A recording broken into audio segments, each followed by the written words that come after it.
Olá, eu sou Elson Moura e esse é o Açúcar no Alho. Você já sabe, açúcar no alho não tem nada a ver com culinária desastrosa. Aqui o tempero é arte, cultura, empreendedorismo e um pouco de excentricidade, como o açúcar no alho. Tudo bem, pessoal? Eu sou o Moura.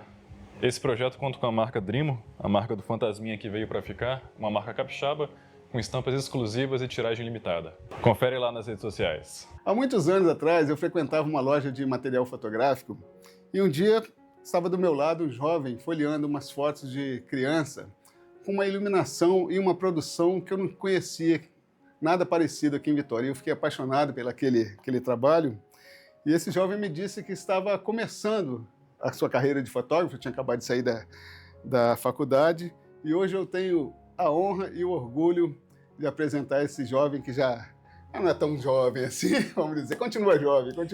É jovem, sim. Esse cara se tornou uma referência da fotografia capixaba. Tenho orgulho de apresentar meu amigo Jove Fagundes. Jove, obrigado por aceitar esse convite para bater esse papo com a gente. Obrigado também, querido. Pô, cara, Eu te agradeço, uma mas honra. agradeço vocês dois, a dupla. Jove, vamos começar esse bate-papo pelo seu nome, Jove Fagundes. Me fala sobre o seu nome. Meu pai chamava-se Juvenil. Juvenil. Isso, chama-se, meu pai é vivo. E ele queria uma coisa que fosse uma corruptela do nome dele, né? Colocou Jove, que significa Júpiter, em italiano, e Zeus em grego, e por aí vai. Ou seja, é um nome um pouco arrogante, né? Bom, Mas é o nome que eu uso. Eu ia dizer, rapaz, fiquei até preocupado agora, que eu ia dizer, pô, um nome que combina com você. Você falou um nome um pouco arrogante, eu falei, opa, agora. Não, de arrogante esse cara não tem nada. Não, Né? eu sei, imagina, estou tentando ficar melhor. Sempre. Cara, como é que começou essa história sua com a fotografia? A fotografia começou em 95, quando eu fiz curso de artes na Universidade Federal do Espírito Santo.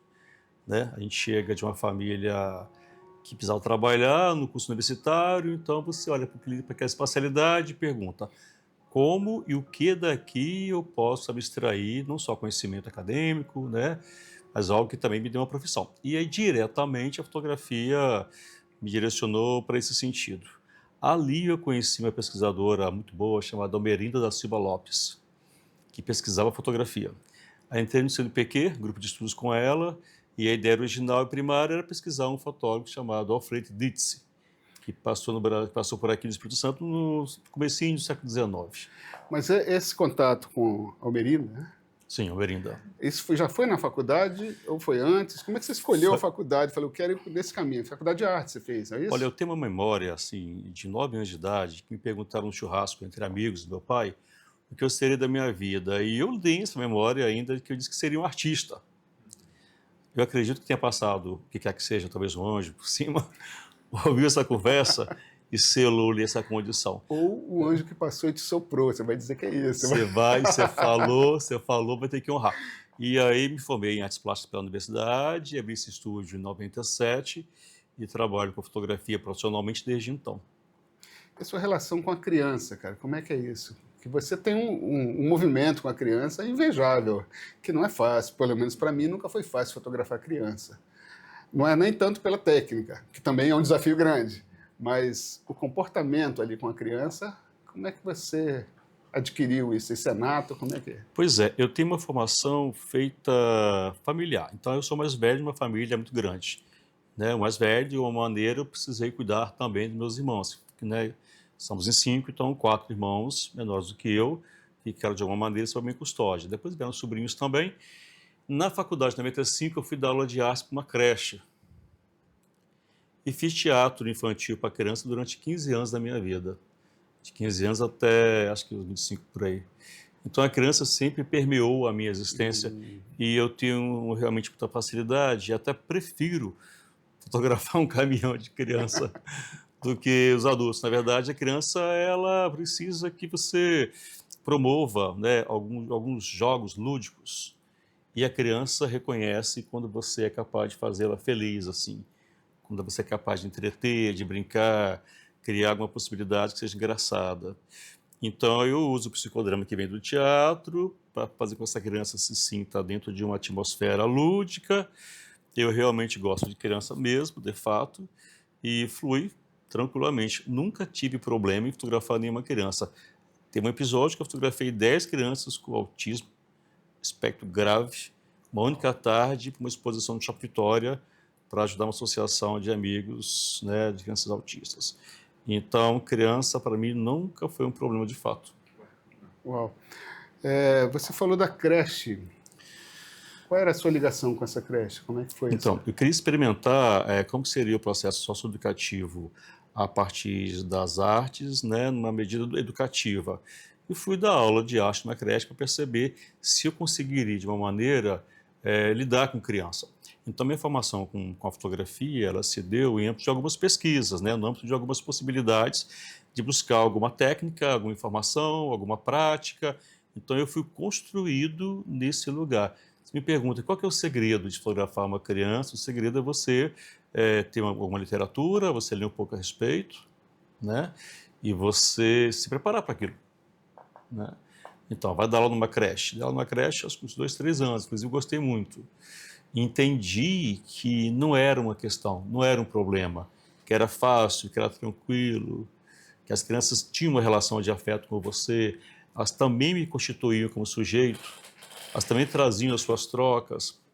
E a partir desse lugar, eu comecei a compreender que era muito possível eu fotografar uma criança, e com muita facilidade. E de lá para cá eu tenho fotografado infinitas. Posso te assegurar que mais de 20 mil. Uau, É muita criança. muita criança. É gente pra caramba. Gente pra caramba. Eu hoje fotografo crianças que cresceram, que tiveram seus filhos, e trazem para cá os seus hábitos de fotografia das suas infâncias e falam, quero a fotografia do meu filho como você fez de mim quando eu tinha tantos anos. Segunda geração já. Um dia chegou aqui um médico cirurgião que me disse, eu preciso que você me faça uma fotografia como essa que está aqui, que você fez de mim quando eu era criança. Porque cresci num quarto que eu via minha fotografia na parede, né, na estética dos anos 90, eu botava a fotografia da criança na parede. Ele dizia, quando crescer e tiver um filho, eu quero ter um retrato do meu filho igual esse cara fez. Se ele estiver vivo, eu ainda vou lá nele. Então, eu continuo vivo, ele veio aqui e fez o retrato. Aliás, ele e a mulher tinham sido fotografados aqui no estúdio. Que legal. Então, já está nesse período já assim, de fotografando a segunda geração. Jove, e o desafio de lidar com os pais. A criança, para você já tira, pelo que eu entendi, você tira de letra. Alguns pais te dão mais trabalho que a criança? Geralmente. A criança ela quer estímulo imediato, ela quer compreender o espaço, quer interagir, quer brincar. Os pais, eles partem muito de um processo de sublimação. Geralmente o pai, ele quer para o filho aquilo que ele não teve, né? Isso também acontece nos casamentos. Acho que você deve ter feito muito casamento. Você sabe que a mãe da noiva ela é mais complexa do que a própria noiva. Não é isso? Então, o que a gente precisa fazer aqui é compreender bem qual a subjetividade desse pai, o que ele está buscando, porque a criança é só brincar com ela. Nesse entretenimento com a criança brincando, eu consigo muito rapidamente gerar um monte de imagens, assim, simples. Você já experimentou fazer fotos de outro público-alvo ou você sempre só se dedicou apenas à criança ou você já tentou fazer alguma coisa que você não gostou e falou, não é isso que eu quero? Fotografia de evento é uma coisa da qual eu não me adaptei, para ter tentado, né? Mas faço para publicitária, eu faço fotos para Forte Leve, MP, fotografei muito garrafa de vinhos para wine, né? Muitas empresas, né? Mas entre aspas, o carro-chefe do estúdio, e a nossa maior demanda, inclusive uma demanda de 28 anos, o volume máximo disso é criança. Tem alguma experiência sua em específico que te marcou mais do que outras? Alguma foto em específico que seja a sua favorita ou um episódio que você mais gostou? É muita gente e é muita imagem, assim. Eu te confesso que eu fiquei muito perdido. Houve alguns marcos históricos aqui dentro, como, por exemplo, coisa triste, entregar um álbum de fotografia para uma gestante que morreu no parto, né? E aí a família vem buscar esse registro das fotos feitas uma semana antes. Nossa. Né? É isso. Então as pessoas retornam para buscar fotos dos avós que infelizmente faleceram. A gente tem esse acompanhamento assim, ao longo de 28 anos, o que ocorre aqui dentro é que a gente adentra esse universo familiar, gera esses arquivos, gera essas imagens, as pessoas passam pela vida, as pessoas crescem, né? As crianças se tornam adultas, e aí o que a gente tem aqui é um ponto de memória, um registro fotográfico daquele sujeito que naturalmente pelo tempo não está mais naquele momento, naquele estágio, né? Corporal, né? Cognitivo, ou até mesmo já falecido, assim, tal. Então, depois de algum tempo, a gente percebe aqui que o tempo é inexorável. E a fotografia, nesse sentido, ela é um documento de produção de memória, de identidade, e, e é inerente àquela família, né? É inerente à constituição daquele sujeito, daquele momento, algo do tipo. Como lidar com uma situação como essa, Jovem, tão dramática quanto você narrou agora? Então, a morte faz parte da vida, né? Nós somos seres que vivemos numa cultura A muito única certeza nossa, né? A única certeza é que a gente está indo embora, né? A gente chega para ir. Então, a gente tem uma cultura de massa muito pautada na vida e a gente não presume a existência da morte, que é inerente, né? Quando acontecem esses fatos, assim, eu percebo que há uma urgência de ser feliz, né? Em todos os sentidos, e aproveitar a existência humana, porque ela é finita, né? Tantas pessoas passaram por aqui e já cresceram, já envelheceram, já casaram, descasaram, né? O que eu percebo quando alguém adentra essa porta e depois ela retorna é que o tempo ele é de fato inexorável. Ele não te perdoa, o tempo ele não é, Não te dá tempo. ele não te dá tempo. Há uma urgência de ser contemplativo, de ser feliz com uma certa urgência, porque a fotografia me mostra muito empiricamente que o tempo não tem dó de nada nem de ninguém. Jovem, dentro do nosso contexto aqui, que a gente não vai fugir da fotografia, mas de certa forma mudando um pouco de assunto. Desculpe.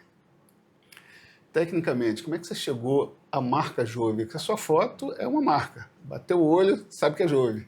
Como é que você chegou a esse nível, uma fotografia que tem a sua cara? Beleza, eu tenho uma formação das artes e uma formação do teatro. E aí eu sempre briguei por uma identidade visual. Ao longo de 28 anos, houveram muitas mudanças de comportamentos culturais, de desejos, de moda na própria fotografia, né? E eu tentei manter uma identidade visual. Então, eu acho que houvesse, essa fotografia, ela é peculiar do Jove. O Jove tem uma fotografia cenográfica, uma luz alta, ele é colorida, ele tem uma coisa lúdica, é uma coisa inventiva, uma coisa teatralizada. Então, acho que houvesse, eu teria um fio, um pêndulo que definisse qual a minha constituição de imagem ao longo daquele período. Eu sempre imaginei que quando você começa a seguir algum roteiro, alguma moda, você se dilui ali, sabe?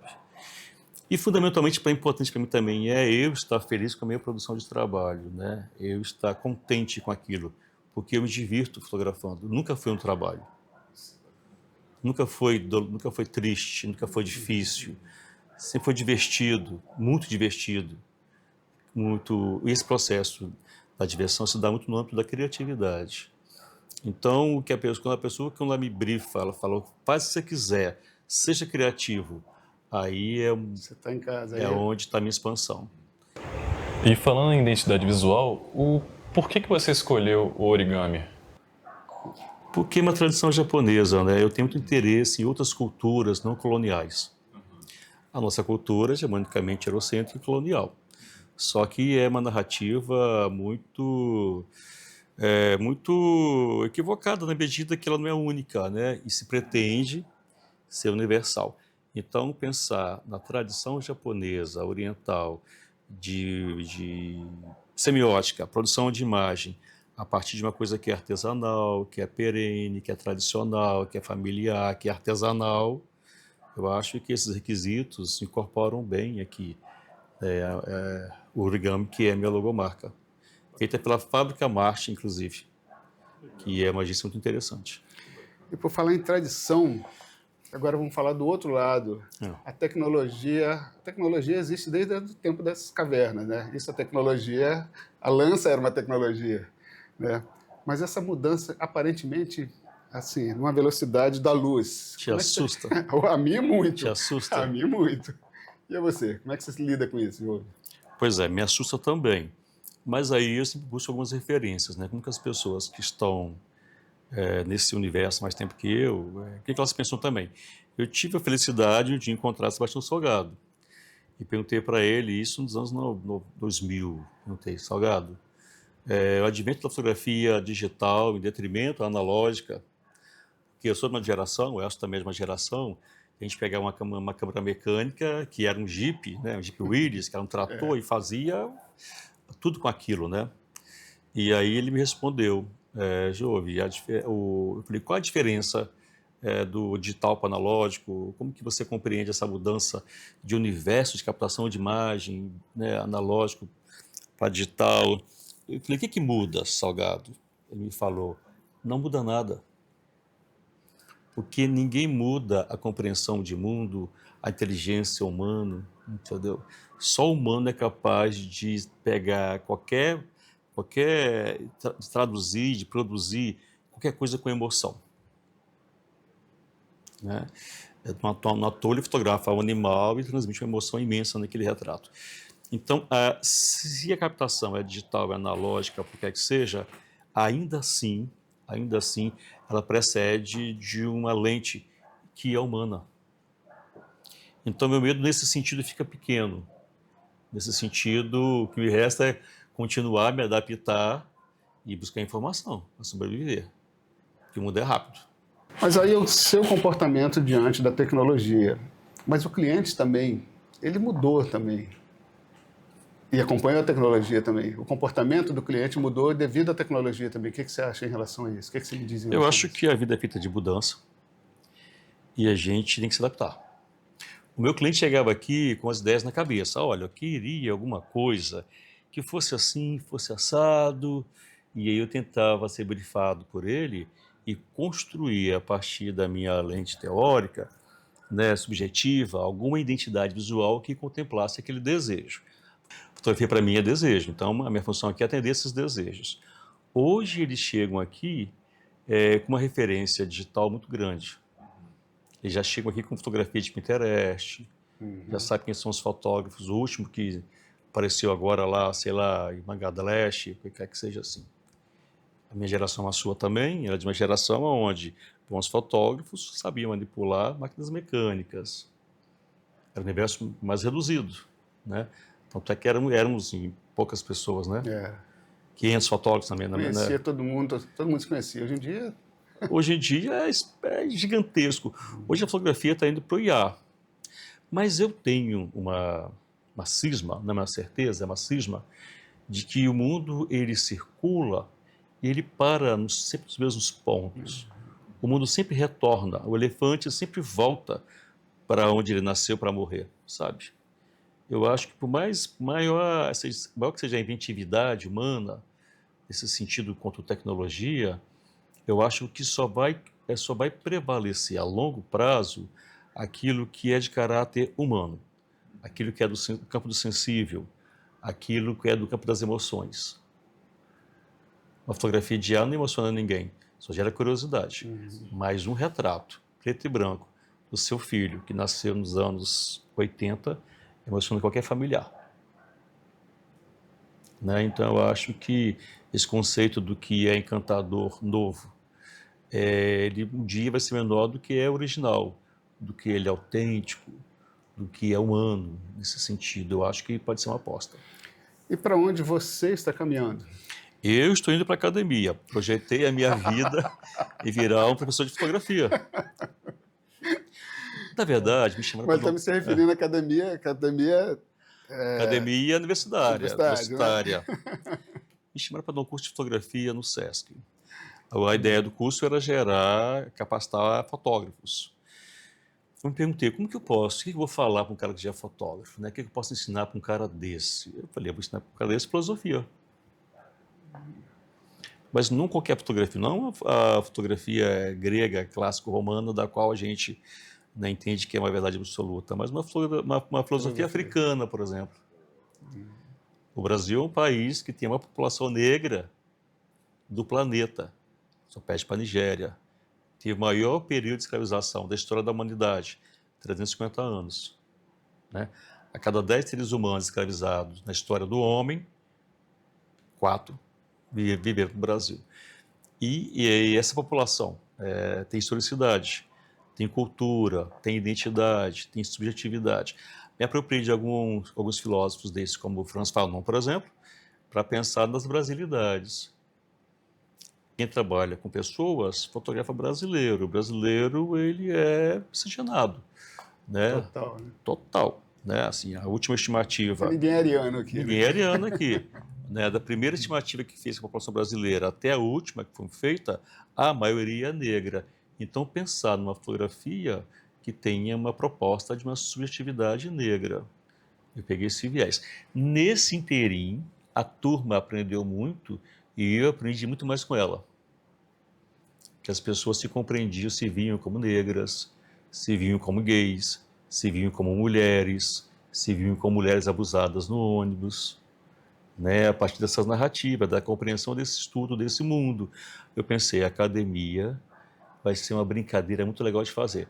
Aí corri para a academia, passei no mestrado, começa agora em março, né? Tive a sorte de ser contemplado com notas muito altas.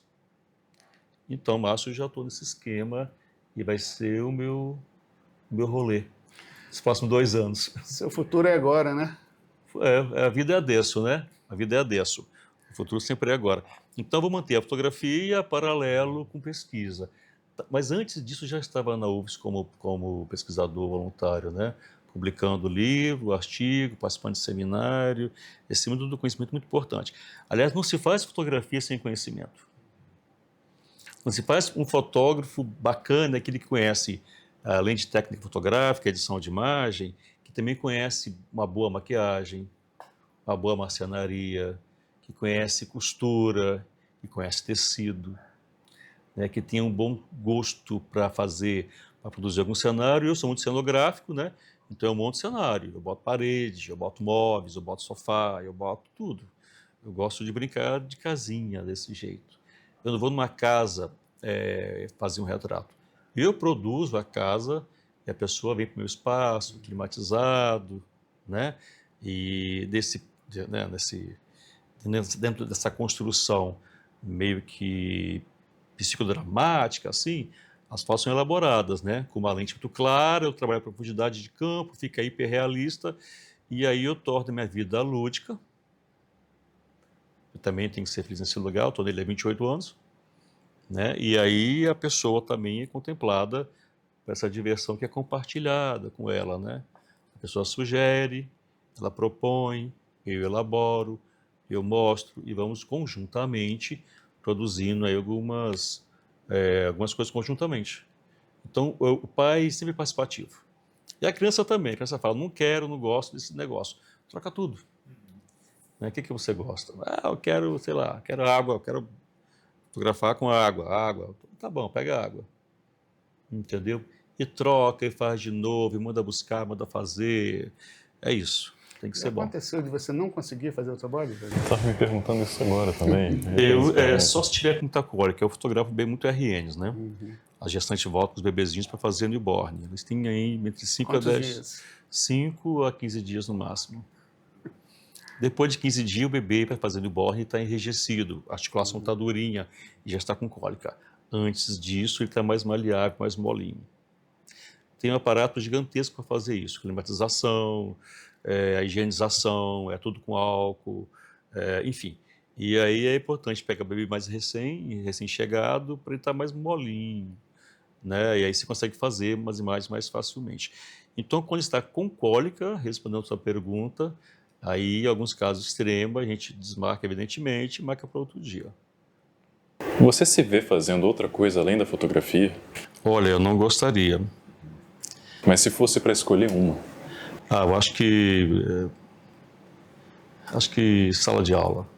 Compartilhar conhecimento é bom que você aprende também, né? Aí a gente envelhece de uma maneira mais planejada, eu acho. Estar em ambientes onde as pessoas estão predispostas a dialogar, a conversar, ensinar e aprender torna o cérebro um pouco mais saudável. Mas isso exclusivamente, novamente, com crianças ou com um público maior? Acho que público maior, né? Eu acho que meu caminho vai ser esse. Eu vou acabar indo para a sala de aula.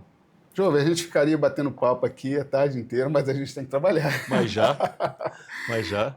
Rapaz, olha só, eu queria que você comentasse 3 referências na arte na sua vida. Qualquer que seja, literatura, cinema.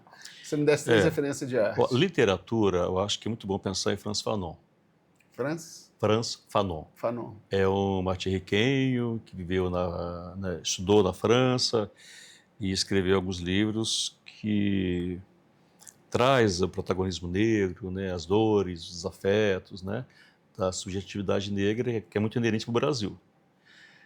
Nas artes plásticas, eu gosto da Tarsila do Amaral, apesar de ser uma mulher ruralista, mas nos anos 20, a ação de arte moderna, ela traz a brasilidade para as artes plásticas brasileiras, eu acho que é uma referência. Na fotografia, claro, tem Salgado, né, que é o maior ícone da fotografia do Brasil, um dos maiores fotógrafos do mundo. Tem uma mulher também que eu gosto, que é a Annie Leibovitz. Sem ser imperialista, porque ela é americana, ela tem uma imagem, uma produção de imagem que me interessa, porque ela faz uma coisa muito cenográfica, muito produzida, eu gosto disso.